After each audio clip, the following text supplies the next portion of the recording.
Hey everybody. I wanted to read something to you and talk about it. I'm in Genesis 2, and I'm reading out of the Amplified Bible, verses 16 and 17. 2, 16 and 17. Genesis 2, 16 and 17. And the Lord God commanded man, saying, You may eat freely, unconditionally. You may freely, unconditionally eat the fruit from every tree of the garden, but only the tree of knowledge of good and evil shall you not eat, otherwise the day you eat from it you shall certainly die.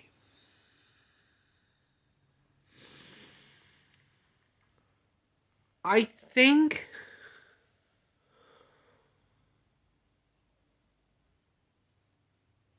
what God was trying, I think what we learn from this is, of course, later on, Eve and Adam eat from the tree of good and evil, of knowledge of good and evil.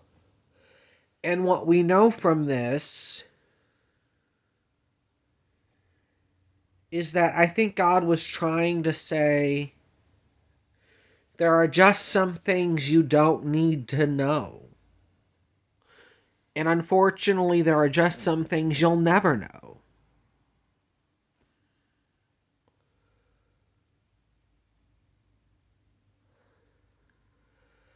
And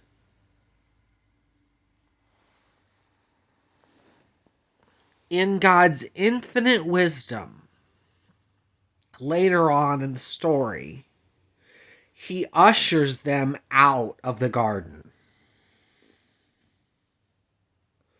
And he says, and he kills an animal. It's the first death. He kills an animal so that they have clothing to wear.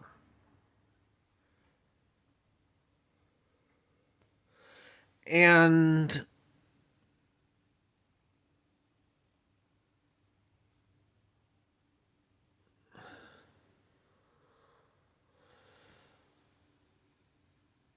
then things become harder for them. The ground becomes tougher for them to work.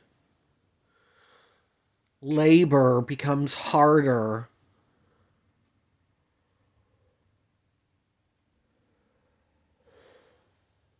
For the first two children, Adam and Eve.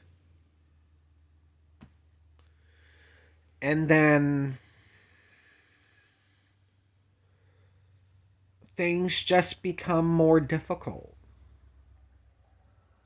And things have continued to be difficult.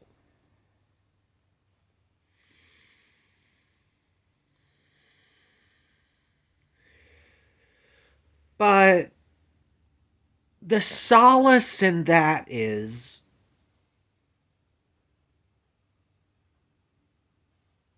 what I'm trying to get at, and I don't know if I'm saying it correctly, is that, yeah, things are hard because of what I just read, because of Adam and Eve eating the fruit. Things are hard. But we as Christians grow up in a community, ever growing in a community. So take off the church face. And if someone asks you in church, how are you doing? It's okay to say, you know what, I'm struggling. You don't have to say, oh, I'm just blessed, and you can look at them and say, I'm struggling. I need your prayers. We have a community. And I think we're doing ourselves a disservice by not using that community correctly. And if you can't go to your church family and say, listen, I'm struggling. Let's say you're having problems in your marriage, or one of your kids have gone awry and are not walking with the Lord anymore. It's okay to look at your small group and say, I'm having trouble. Pray for me.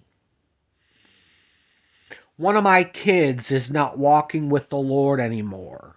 Pray for them. And pray for me to have the right words to say. Or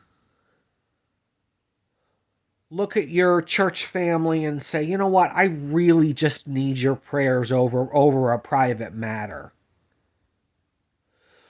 We need to utilize our church family.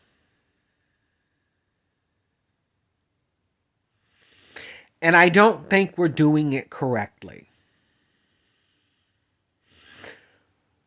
What God did in the garden before he ushered them out is he asked them, where are you? Now, he didn't do that. He didn't ask that question because he didn't know where they were. He's God. He didn't lose them in Walmart. He's God. He knew where they were. He was asking them, why are you hiding from me?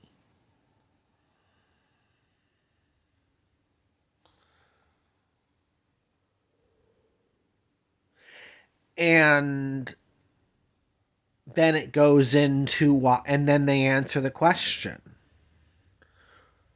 They answer the question, who told you you were naked?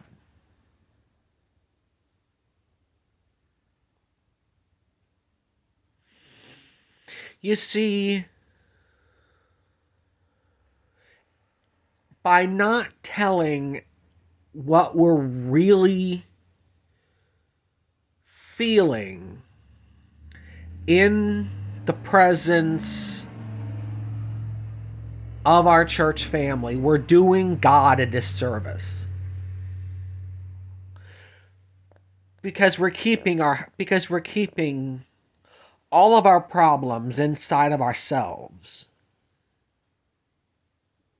So if you're having an issue, go to your church family and say, listen, I'm having an issue. I need prayer. I need your help.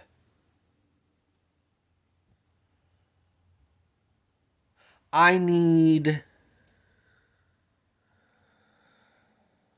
my community, my family to be around me right now. I need my church family to be around me right now. Things are hard. Things are tough. Things are difficult. This, that, and the other is going on.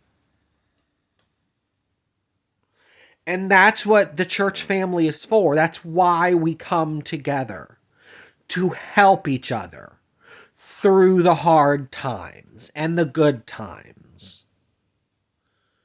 God ushered Adam and Eve out of the garden as a service to them, so they wouldn't eat from the tree of life, so they wouldn't forever be separated from God.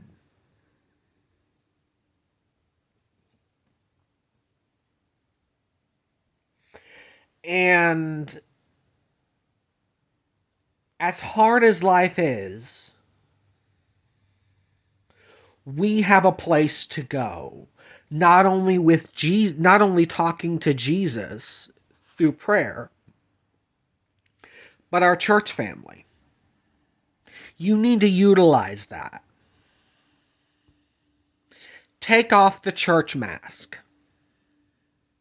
and just tell the truth. And that's what I wanted to tell you guys. Be blessed.